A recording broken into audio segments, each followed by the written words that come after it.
You ever have one of those mornings where you're just enjoying your coffee, the birds are singing, the sun's barely up, and then right out of nowhere, someone barges into your peaceful slice of life and turns it upside down? That was me sitting on the porch of our little weekend cabin, half awake, still tasting that first sip of coffee, when I heard this weird, aggressive slapping sound like someone going to war with a roll of packing tape. I look through the window, and sure enough, there's this woman, mid-50s, platinum blonde clipboard, in a death grip, marching straight up to our front door like she owns the deed to the whole county. She slaps a glaring yellow notice right onto our beautiful oak door, one my wife Sarah and I had just refinished by hand, mind you, and steps back to take a picture like she's proud of herself.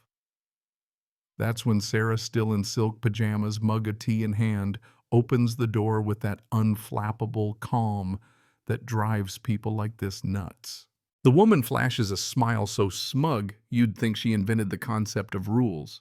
You may want to rethink that, Sarah says, nodding to the notice voice, steady as ever. The woman, who I'd come to know as Diana Fletcher, HOA president of Pine Ridge, just rolls her eyes. Ma'am, I'm Diana Fletcher, president of the HOA board. Your unauthorized renovations violate Section 12.4. This is an official fine notice for $2,000, and I kid you not. Sarah just smiles, sips her tea, says, I see. Well, have a wonderful day, Diana.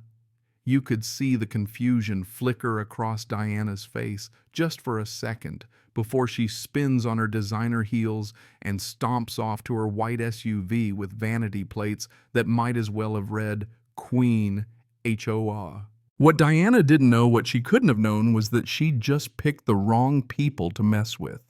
See, Sarah and I bought this cabin about 6 months earlier, trying to escape city life for a while, just a little patch of heaven between the pines and the creek weekends spent reading, hiking, actually relaxing for once. Sure, the cabin was in the HOA zone, but the previous owners swore they never bothered weekenders, and honestly, we barely did anything to the place. Fresh coat of forest green paint to keep the rustic charm, a classic porch swing for the sunsets, a couple of deck boards, replaced some new light fixtures, nothing wild. We'd never even met the HOA until Diana marched up with her notice, clearly offended by the idea of us just existing on her turf. It wasn't a one-time thing either. For the next 3 weeks, like clockwork, every Friday evening, Diana would materialize, clipboard out, combing over every inch of our place like she was searching for contraband.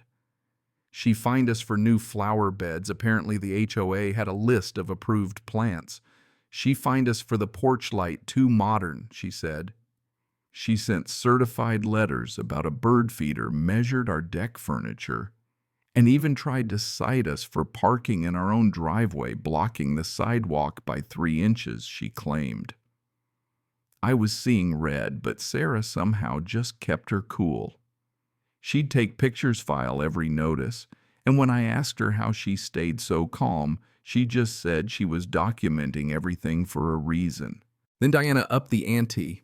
She filed an official complaint to the full board, demanded an emergency hearing about our supposed violations, and even reported us to the county, claiming we'd done major structural work without permits.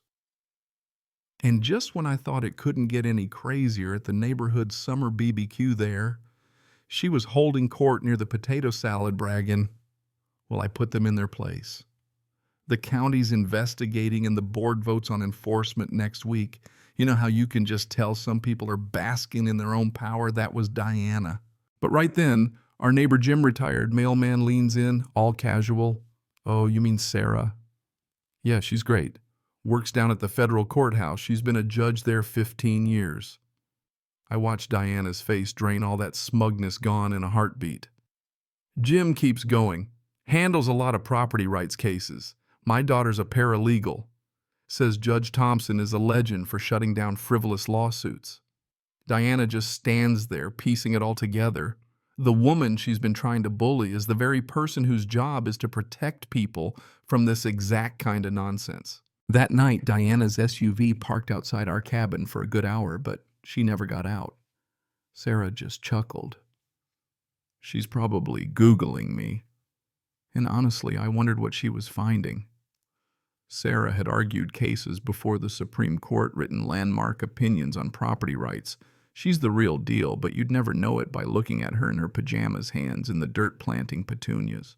Funny thing, Diana's harassment campaign screeched to a halt overnight. No more surprise inspections. No new letters. She disappeared for a week. I almost missed her, if I'm being honest.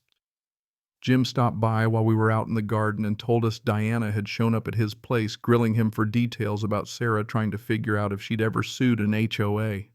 Word spread fast. By midweek, neighbors were saying Diana was calling every board member in a panic, holed up at the public library for hours.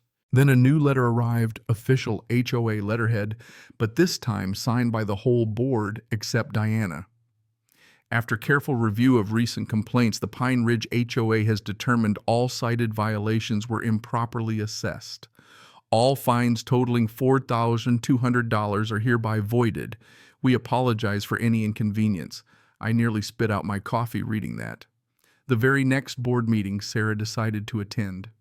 She didn't say a word about being a judge, didn't play the authority card, just showed up in a navy blazer, briefcase in hand, and sat quietly while the board stumbled through their agenda, visibly nervous.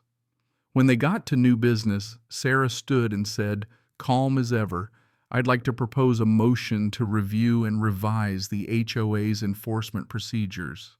Too many residents have been subjected to arbitrary fines and harassment. I've drafted improvements that align with federal regulations. The motion passed unanimously in under 30 seconds.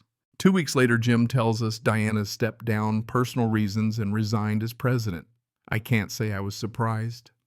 Sarah worked with the new board to create clear limits on their authority, real appeal processes, training on property rights.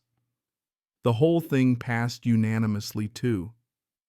Our cabin stayed peaceful, our improvements stayed put, and everything was finally officially legal.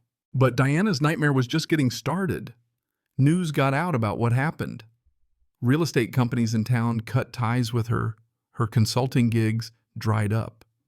And after a formal audit, it turned out Diana had been fining people illegally for years, over $30,000 in bogus fees, most of it from residents who couldn't fight back.